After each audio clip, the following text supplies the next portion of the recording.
Welcome to episode 74 of the Kids with Big Emotions podcast, formerly known as Calm Nights, Strong Days. I am your host, Andy Clark, and I'm super excited about this episode, episode 74, because I've, I thought that I should be doing an episode first off on school because, depending on where we live, school starts in September. So this is the first week of school as this is going out. And school can be really, really tough for many of our kids, of our neurodiverse kids, kids with big emotions. School can exacerbate some of those emotions. So I really wanted to dive into that. And then I also received a message from a mom today saying that she wished, because of how much her son struggled in school, that she could homeschool him. But she's like, I know I couldn't teach him. I know that just would not, like, I know, I'm not sure this isn't what she said, but how I interpret it is kind of like oil and water in a sense. And I'm thinking to myself, I don't teach my kids though. I homeschool them, but I don't teach them. And that is quite often the preconception with homeschooling, is that you have to do the teaching. You have to follow curriculum, you have to do the teaching, and it has to be done a certain way. When in fact, it's the total opposite. You have so much freedom with it. And it's just been unbelievable for us. It's not something I ever expected to do. It's not something I ever thought I would do. I totally assumed my kids would be in school forever. Um, but it is a choice that as parents sometimes we have to make. Or for some of you that are listening, you have to keep your kids in school because of you're working, you can't be at home, other different circumstances as well, that your kids have, you have no choice but to keep your child in school even with the struggles. So I'm hoping that other episodes will help with that, though from this episode maybe there will be some things that you can, if your child is complaining that they're bored or they have a really great interest in something, that you'll be able to find some other resources for them today through this episode. So I'm super excited to dive in. I should probably start off with explaining why I homeschool. So my son he never liked school. In kindergarten, he it was horrible, and we have a walking school bus. So I used to pick up the kids from school. No, sorry. I used to walk the kids to school, and then a neighbor used to pick them up. And we had to switch because me going to school, like, was just, you know how sometimes it is the first week of school for certain kids. This was us all the time, where the closer we got to school, the more sick he felt he was getting. It was just horrible. And when the neighbor walked him, there was just a little bit of a meltdown at our front door, but he was okay and he'd go with them. And she said he was fine once he got to school. So that was my solution in JK. I also assumed in JK that his junior kindergarten, that his teacher would be the same as my older child's, where she was amazing. She grouped the kids in different groups based on abilities and all different subjects. If it was math, they'd be kind of in groups with kids doing the same worksheets of the stuff that those kids in that group were doing, not even realizing that kids in other groups were doing different levels. Reading, writing, all the projects, all of that stuff. Like, she was amazing. She was like this child whisperer. And I assumed that that's what my child would be doing. And he kept saying he was bored, and he just didn't want to leave me. And this continued in SK. And grade 1 was when the pandemic hit. And so he was in school for a while, then he was at home. Grade 2, they were at home again as well. We were the longest lockdown of, I think, anywhere in the world. Truthfully, I think we actually were, which was 2 years of lockdown of kids almost being home. So once he was in grade 3, he went to school. And same thing happened. And I ended up doing the morning school bus. And there were days where he couldn't make it to school. And I was like, just come home with me. Like, this is fine. I'd already seen during lockdown how easy the stuff was for him to do. His teacher was also amazing. His teacher let him read a lot in class and do a lot of things. His teacher didn't even know what schoolwork to even be giving him anymore. But we were still having meltdowns. So there was a code word with his teacher in grade 3. that if my son was about to explode, he could say the code word to the teacher and he would call me and pick me up. And we created this code word after I was already being called 2, 3 times a week to come and pick him up because he was done. He'd either yelled at somebody, kicked somebody. He was just, his stress system was taxed. So as we're talking about stress system, he had no more bandwidth in him to manage anything more in his day. And the teacher was phenomenal. I so enjoyed this teacher. As I kept saying to the teacher, though, is you have like 30 kids to be managing. I can come and get him. I work from home. I can come and get him anytime. Just call me because you can't manage all these kids. Like, it's just hard, especially when this kid has crazy big emotions. And the calls were 2, 3 times a week that eventually I did find out off the record from somebody that if my child was away from school non-consecutive days, they couldn't fail him out. And he was already way ahead in subjects. So in grades, so I started taking him out Tuesdays and Thursdays. So that was our half homeschool, half not. And I was like, what the heck do I do with this kid? Like, what do I do? I have no idea. I have to work. So I started figuring out, I started going online, and I'm not sure if it was pandemic or if this has happened pre-pandemic. I think it had, talking to now other parents who've homeschooled when their kids were younger.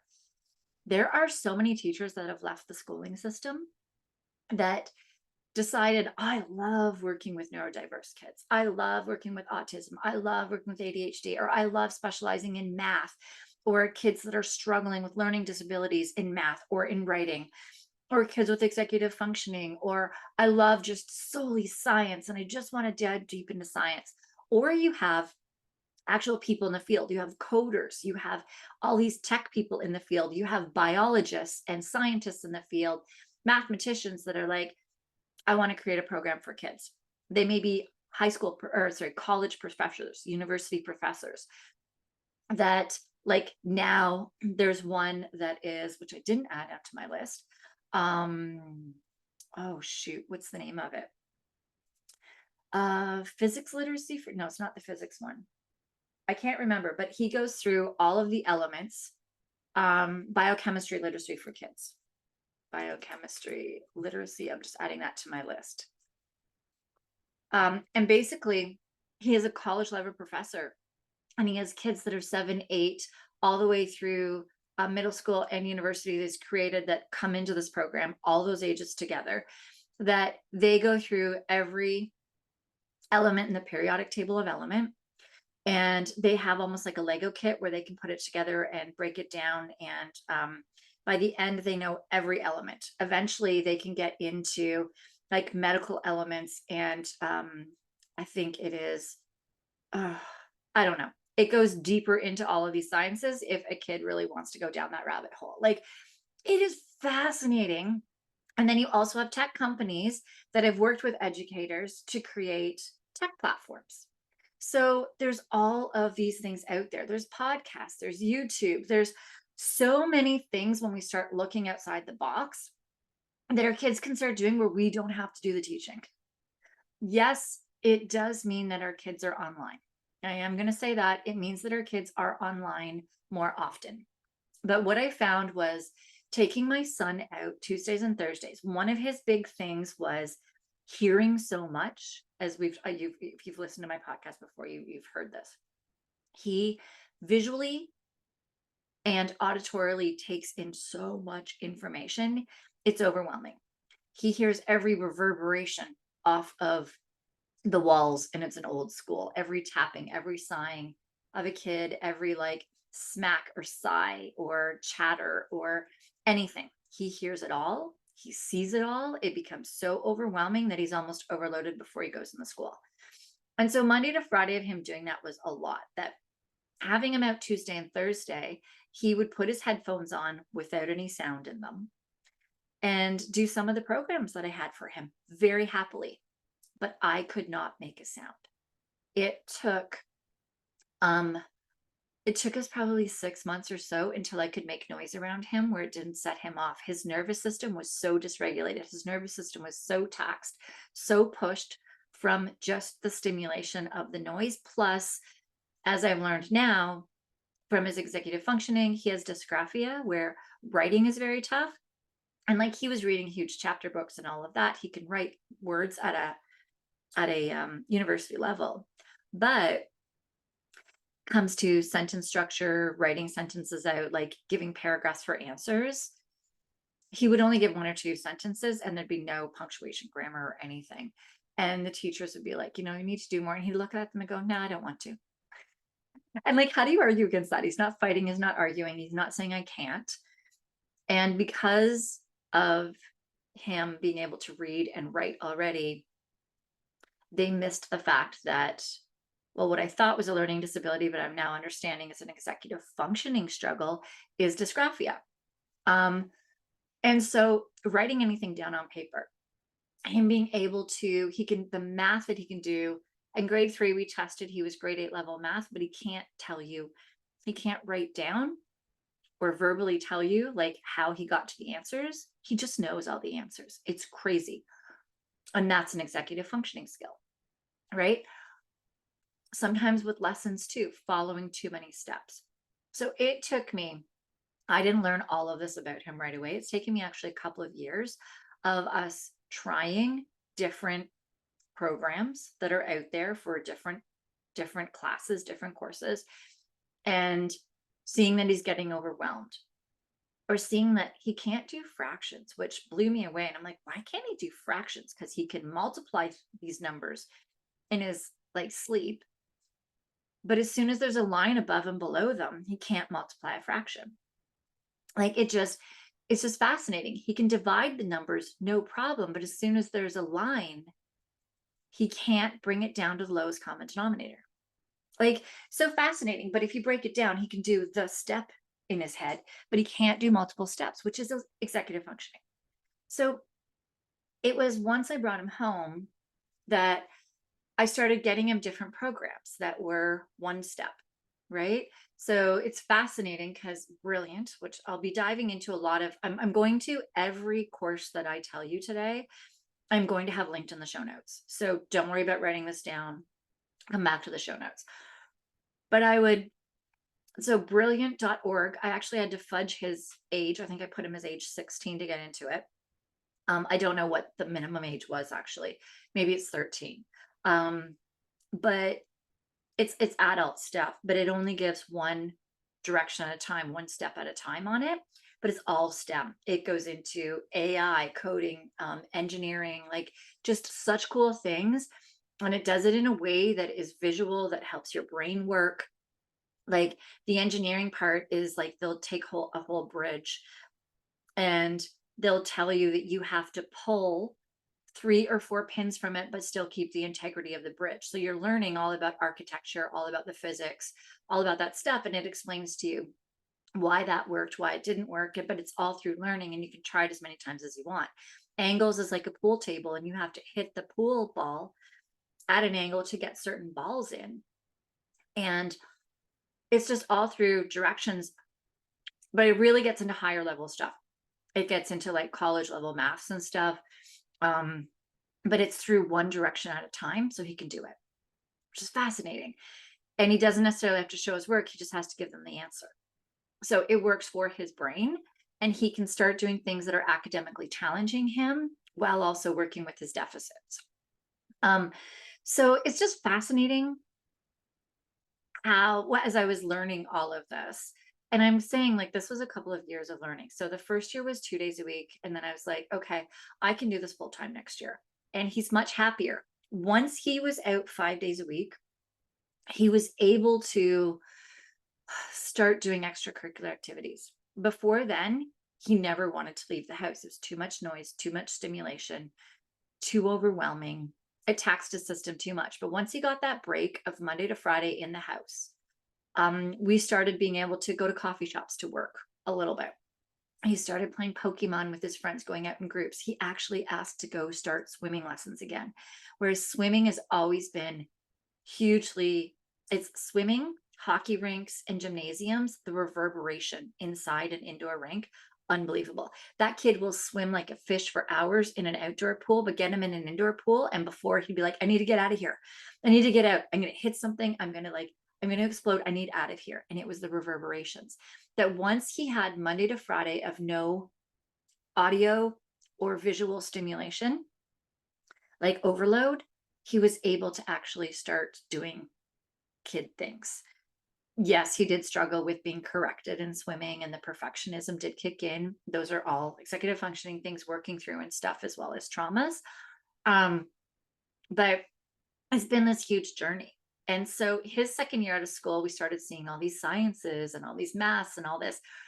That his older brother is in a gifted program, but gifted here, and I know many other places actually, is just grade level. So if the child is above grade level in certain things, like they can't go at their level at their pace, that he wanted to come home and he wanted to go heavier science, physics and maths is what he wanted to do. He goes, I want to get my math level up to start doing heavier physics.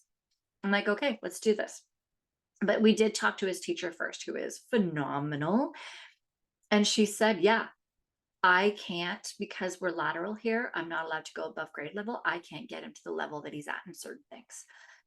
So we brought him home, and oh my God, that kid is loving it. He was grade 7 last year. He did grade 7 and grade 8 math last year. That he's starting pre-algebra this year. He's super excited, or sorry, starting algebra. He's starting grade 9 math this year. And he can start getting into a little bit of like geometry or like trig or calculus or something this year too, if he would like to, in grade 8, because because we can find different courses for them that don't say, oh, you're not grade 9, you can't do this. So it's just been amazing for that. Sciences, oh my gosh, he thought physics was his thing. And what I'm finding about homeschooling is we can go so deep into subjects. So science mom, I'm going to go into individual subjects eventually. So we'll get into that. But science mom is both my kids' favorite. It's they shoot these videos, which are hilarious. It's totally middle school mentality. Their dog photo bombs it. Math dad, so it's science mom and math dad. Science mom, like they've actually moved to Alaska because there's so much science in Alaska. And that's all they do. Like they homeschooled their kids, but she is deep, deep science. The science projects that she does are just so much fun.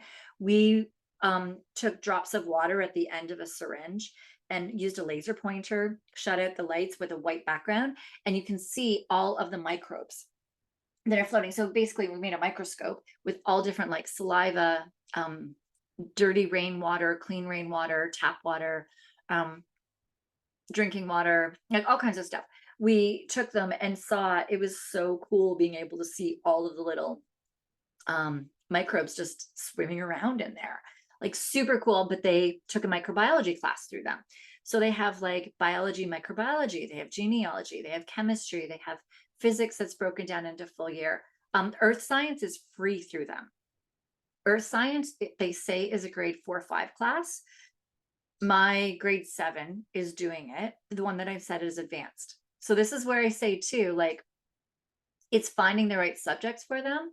So my grade 7, well, both my kids are academically high, just the one has more struggles in how he learns. So even so, a kid that is academically way ahead in sciences and loves these things, the earth science, they go so deep into concepts. And there are certain modules that they're like, I'm really into this piece of earth science. I'm like, okay, switch to the next module. And they're like, oh, I really like this one. So they're starting to learn what pieces of earth science they like, what pieces of biology do they like, which pieces of physics do they like, which pieces of chemistry do they like. Their chemistry is a younger age as well, but both my kids are doing that to start helping me understand what pieces of chemistry do they like, what pieces of science do they like, so I can start searching out more in-depth programs of that subject. So like we have so many science courses that are in our queue for my one son that by the time he goes through high school, he may actually finish all 5 years of high school. 5, 4, I don't know how many it is anymore. 9, 10, 11, 12, I think it's 4. But he will have such an in-depth experience with so many different sciences from teachers that love it, from teachers he's found he loves teaching with, because that's the thing in high school or in school as well. is one teacher can't teach all subjects. I mean, they can't, no, they can't be an expert in all subjects. They just can't. And so if they are even a science teacher, they may not be one that's happy with teaching anymore or teaching for the board. They may have lost their passion, and it's hard for a kid to see if they have a passion for something when the person teaching it doesn't have the passion, or may not be teaching it in a way that that child learns it. So science as well. There is a microbiologist in the field that teaches all of his classes. He's ADHD. He teaches all of his classes through drawing. Everything is visual. It's not, there are some words in there, but it's all through visual. And the kids do their lessons visually, which for kids who that's how they learn, like, can dive deep. That his way of teaching kids through the visual, he's teacherben.org. That's in the show notes. He now has a history class. He has a teacher that does this through history, civics, and I think language or something, that does it all through visual.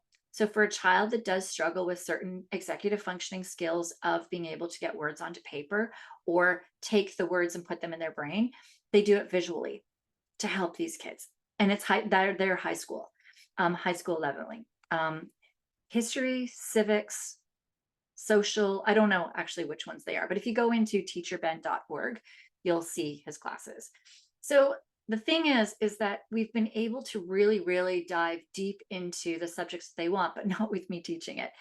And when my kids, both of them, are actually into subjects that they really like, then they're so motivated to do it. I don't really have to tell them. We have last year I did a Trello board, but near the end of the year, but what I was finding with my Trello board was it said, like, do 30 minutes of this or do a lot, like 30 minutes of these certain things, that I was finding that, they weren't always doing 30 minutes of stuff. So I need to make it be like a lesson of this.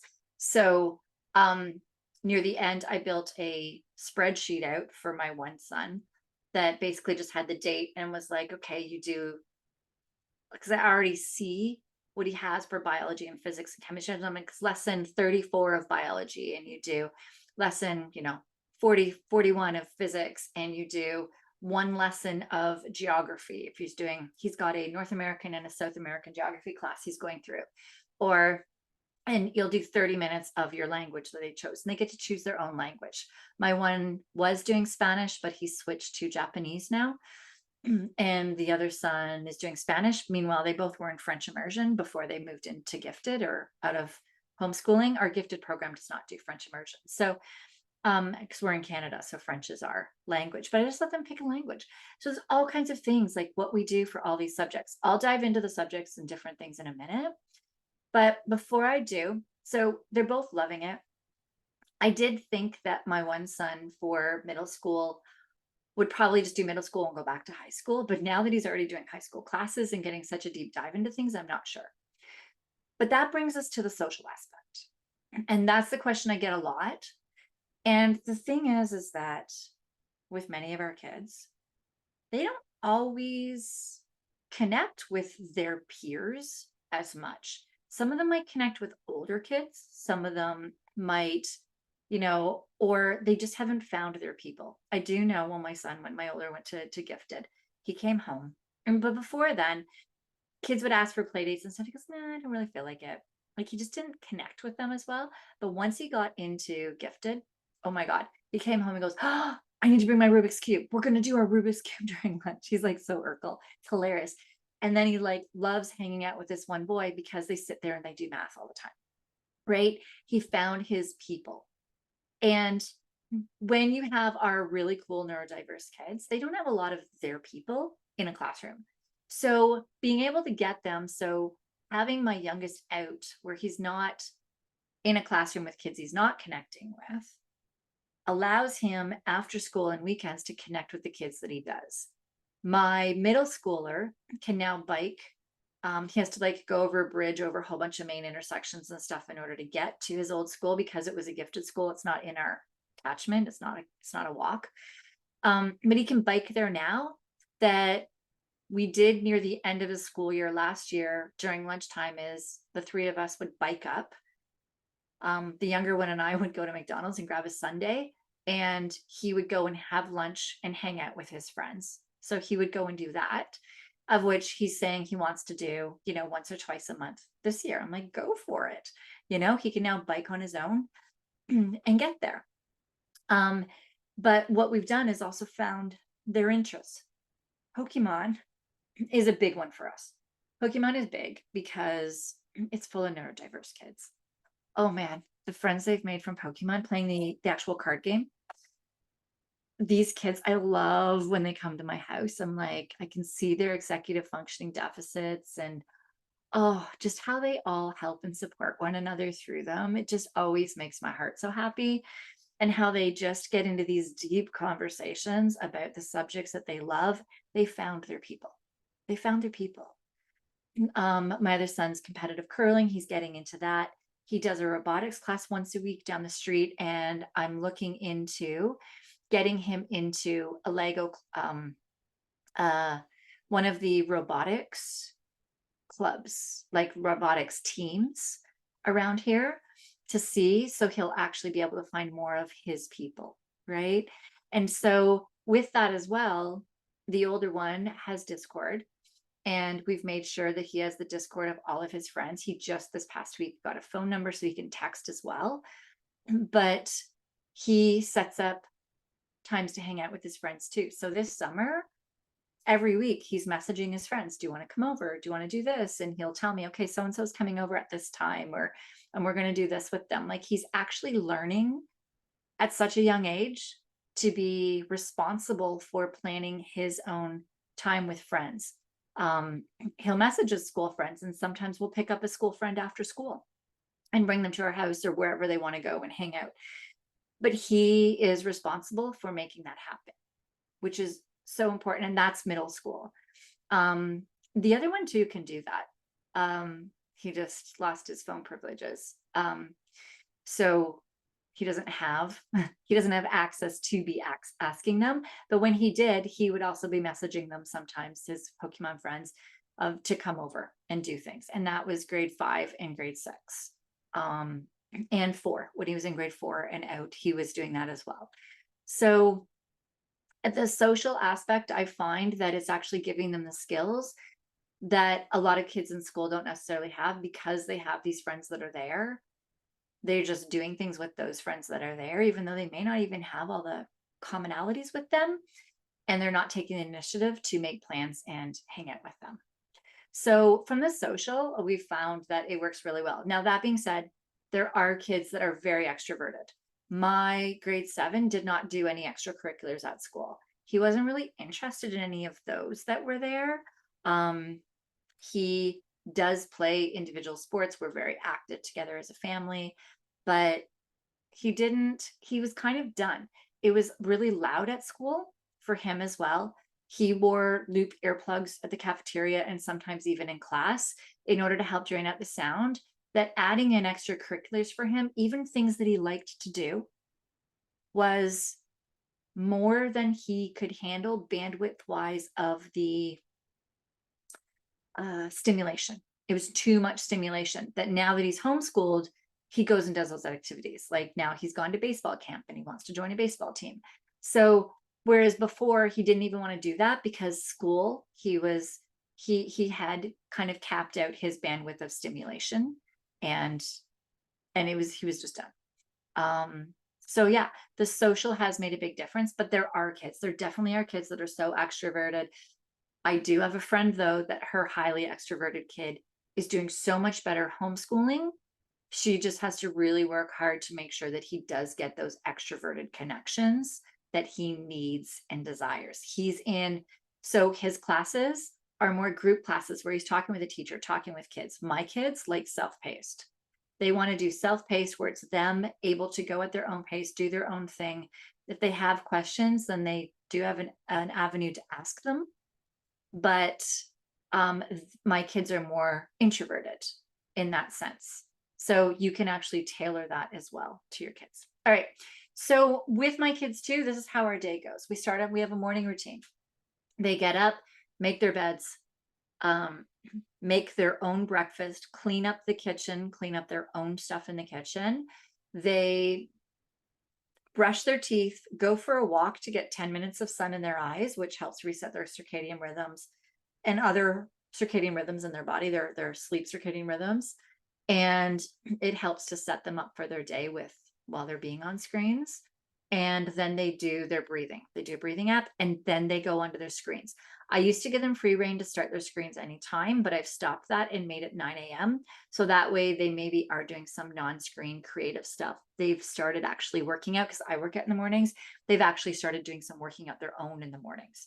And they might just go on the trampoline, or they might go for a longer walk when they know that like they have to wait for their screens to happen. So we have set a time on their screens. There's screens as well. I do have blocking apps on mine as well of during our school hours, what we can do on our screens. So I can't get into social media. They can't get into YouTube.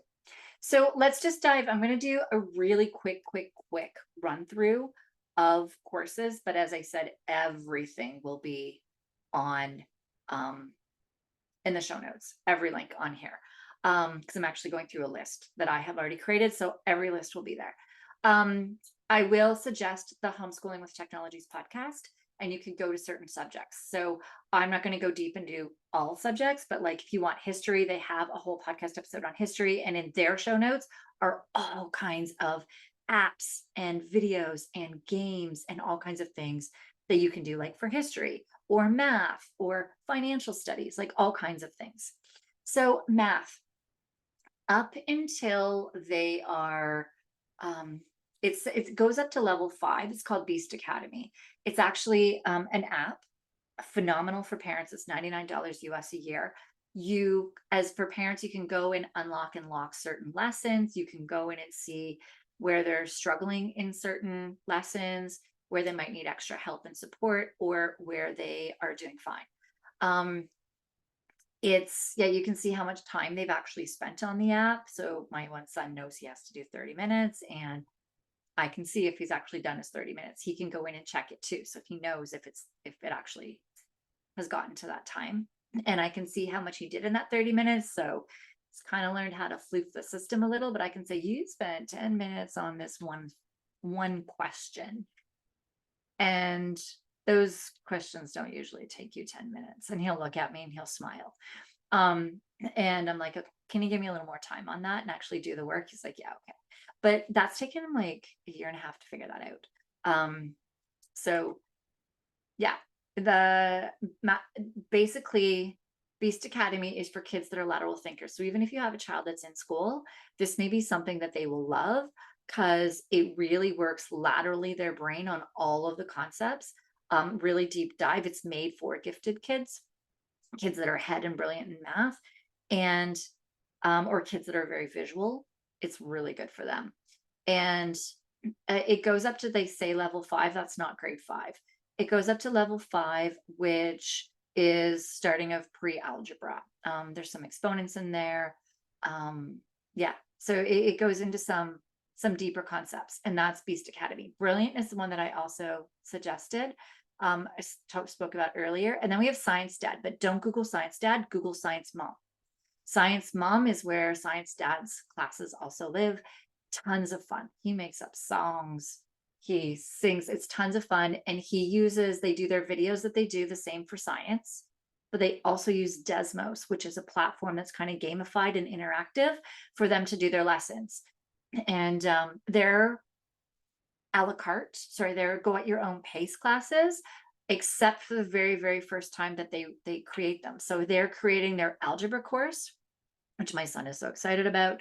So 3 days a week, they have the option to come on live. They don't have to. So if like we're actually starting homeschooling a week later, because my kids got COVID this summer when they're supposed to go to their grandparents for a week, who lives at the cottage, water on the lake. So they're going the first week of September. So we're just doing homeschooling the next week. So he's going to miss the classes that week. Totally fine. He can catch up because they record the classes, but when they're doing them live, they group the kids in Desmos together. They're interactive together with the kids during the class, but they record it. and then they can actually do the lessons later. So once they record it, then they sell that class as a do-it-yourself class. So that's how they do theirs. They're starting an astrology class in January, and living in Alaska. Like, that's just phenomenal. Um, and then you can also check like local universities to you for math. There are, I know for us, we have University of Toronto is science and math, whereas we have Ryerson or no, it's changed names, TMU, or yeah, TMU, Toronto Metropolitan University. That one is more like architectural journalism. So if you go into and check those, they often have camps or Saturday classes, where your kids can meet more of their people, and they can do classes that are more at their level and work up into them, and like just super fun classes at the university campus, which is tons of fun. Financial studies. You can, for free, get $100,000 to spend to invest in the stock market. So we have a group going with, we've got a bunch of my son's middle school friends and some of their Pokemon friends, and we do a stock market game with them. So we're all investing stocks. We have $100,000 to do it in. We're seeing how we're all doing, but it's like teaching us trends. Funda, who does homeschooling with technologies, they have a stock market course, which is cheap. They also do a stock market competition in July over the summer. But if you do their stock market course, it really teaches you a lot more about the stock market, how it works, how to get into the platform and work it as well, but also how the market works. The platform itself has a bunch of lessons in there too, so you can learn how to navigate it. So we check like the insights before we buy. We'll check out the insights. We'll check what the analysts are saying. Are the analysts saying that this is something we should buy now or hold off on? What have the stocks been for the last 3, 6, 9 months, year, 5 years? You can kind of like go into all the data too, which is so cool. And that's free, how the market works. So we're all doing that. And then also Biz Kids are phenomenal videos all on entrepreneurship, money. That's how we dove into like banking and checking. And then we also listen to the Planet Money podcast, which is tons of fun. The Federal Reserve has a lot of resources as well for kids, for Americans. I mean, Canadians, we can do that too. But it's all based off of the American, the way the American system's set up. Sciences, as I said, Science Mom, Teacher Ben, I already said. Taito Online. Now you have to search Taito Online. It's $5 a month. It's actually a virtual reality video game. I don't know if it's virtual reality. It's like a 3D video game that is all science projects. It's all research. So you actually start the research from the very beginning of setting up the research product, going through, doing the data, doing the research reports after. All kinds. It's all curriculum based. You can see in the back how the curriculum is. As homeschooling, I'm signed up as a teacher, and my kids are in there, so I can see what lessons they've done, what I can see what they've been doing in it, what research projects they've been doing, so they can hit all types of science in there: genealogy, earth science. Oh shoot, there's so much in there. I think nutritional science. There's Generation Genius. There's Science is Weird. I think Science is Weird is up to middle school. Might not be high school. Mark Rober, so great for engineering. YouTube, I have a ridiculous YouTube list of all kinds of people, like Slow Mo Brothers. They slow down everything in slow motion, so you can see it going in physics. There's all kinds. I have this YouTube list for math and science. Number Files, phenomenal for math, for kids that really love diving into like cool ways to do math. Science Olympiads. That is something that Funda actually has a podcast episode on. It's more in the States than in Canada, but you can actually get your kids into a local science Olympiad group where they work on projects together with kids of their own, like their own people. Sometimes you can, as a homeschooler, you can join a local schools team. I'm actually looking into that for robotics for my kids. I've gone into Next Level, what is it for robotics? First Tech Challenge. And there's First Tech Challenge robotics at one of the middle schools by our house, that because we homeschool, I might be able to see if he can get into that group for the robotics and join a robotics team locally. Next Level Homeschool has a phenomenal marine biology course. That's go at your own pace.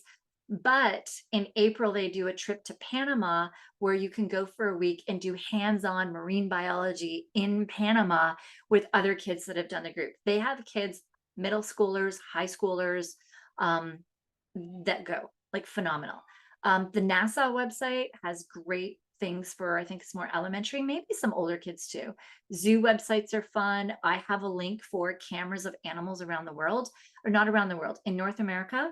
They put them in nests or in certain parts, in certain forestry areas. It's actually for forestry to monitor the animals, but we'll watch like barn owls hatching, and we'll go through the whole life cycle, and my kids will watch it every day and write out, what they saw, what was their observation. Like we'll have a list of 3 questions they have to ask. They're learning to do Google searching to find the answers, to start learning all about like the habitat, what they eat, lifespans, like all kinds of things of an animal, usually birds.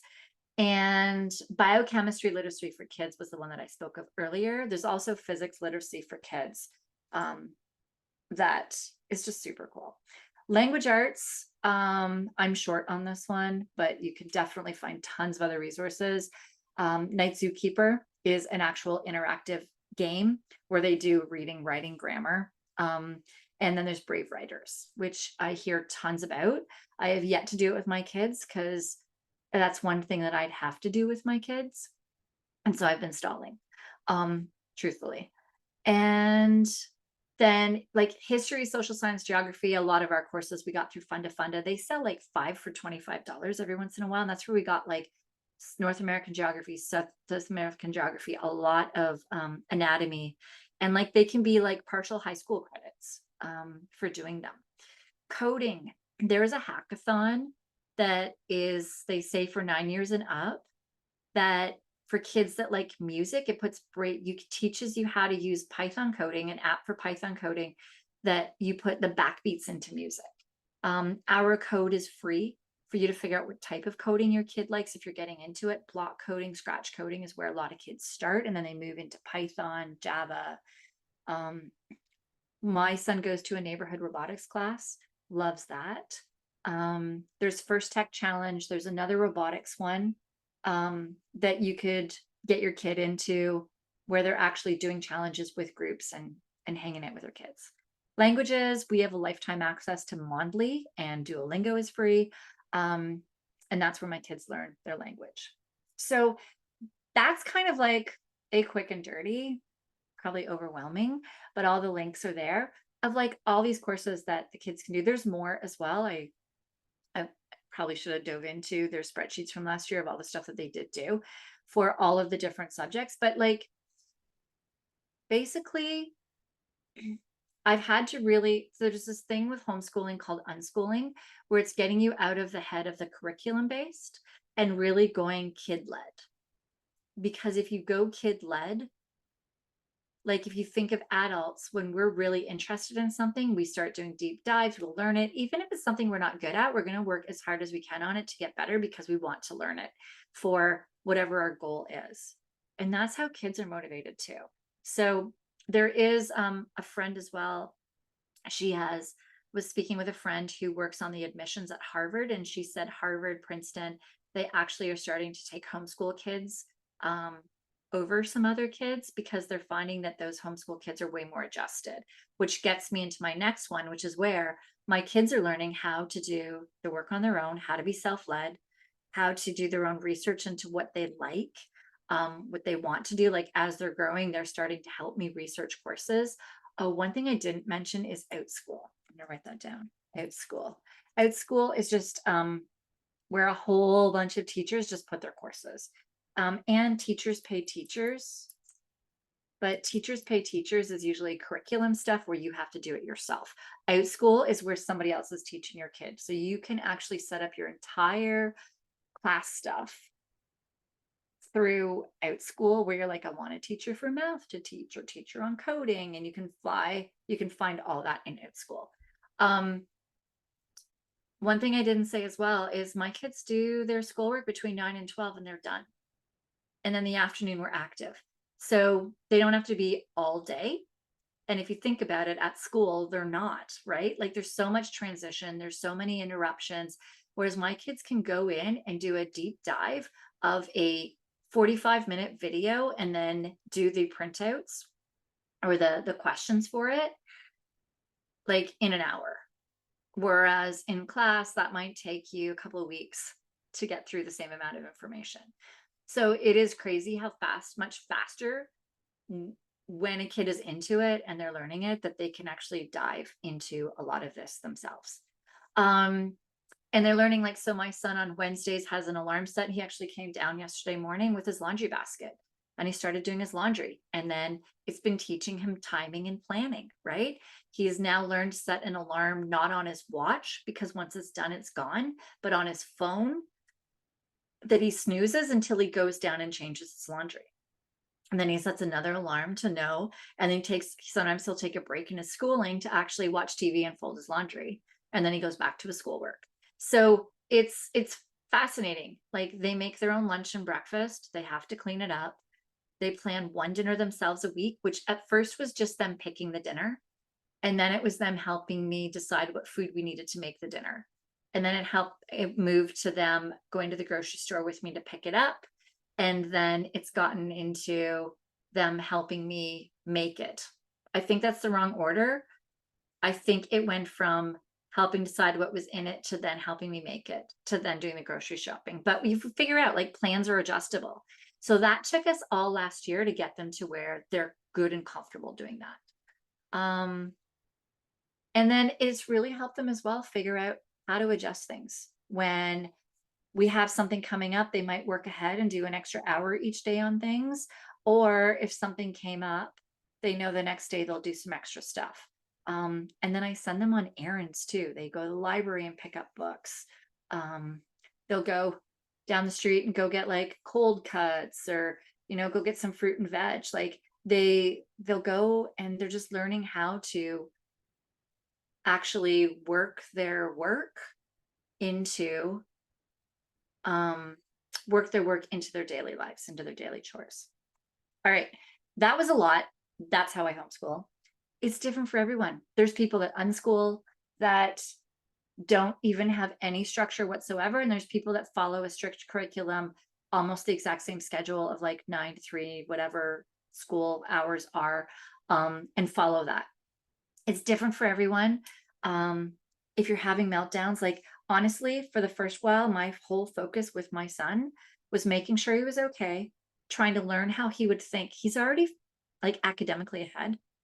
I was like, let's figure out then how to get him to learn in a way that doesn't give him meltdowns. And that's been my learning with him. Like, I'm in the office from 9 to 12 most days. And then I'll, like, do some research. And as I'm diving into executive functioning and helping with them, like, ooh, a lot of it's executive functioning. So I'm not even putting a big onus on his academic. He loves watching the videos. I've found things he loves to do. He loves doing the language. He loves watching videos on geography, on science. Math he stumbles with at times. So if he's having a day where he just doesn't have the bandwidth, I'm like, don't do it. And there's certain things too, he can't write it out. He can't do long division. And I know that's executive functioning. I know it's a skill we haven't worked on yet.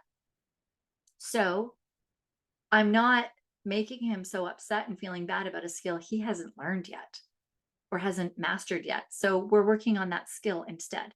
Same thing with attention, like the last episode I did on attention. If a child doesn't have attention, then find things that they like to do and help them learn to keep their attention on that. And then start working on some of their less desired things with attention. Like, it's working through the executive functioning. Like, that's where, I'm working with these kids to be helping them to start working on improving their attention. And if their attention isn't there, that's not the child's fault if it's a skill they haven't mastered yet. So why don't we help them master that skill before we make them feel bad about not being able to get their work done?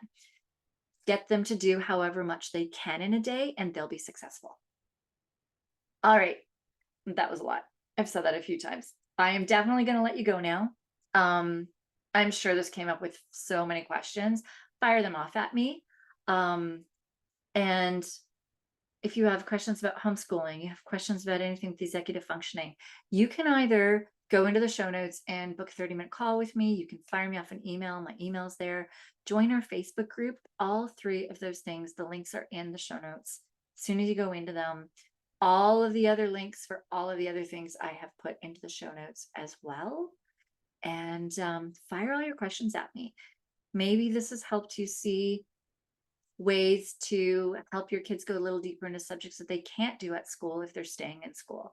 Or maybe certain ways, if you can even talk to me and say, hey, what you're saying isn't going to work for my child yet because of this. Do you have a workaround? And let's see if we can come up with some sort of ideas and brainstorm to maybe help figure out a way for it to work for you. What you're doing at your home, your life, your stage of life with your kids' executive functioning struggles, your kids' likes, dislikes, personality are all going to change the way that you do things. And we have to find the best plan for them. The first plan is never usually the plan we end up with. So have a chat with me and we can maybe see if we can find a first draft of your plan. All right. Thank you so much for listening, and I'll see you in the next episode.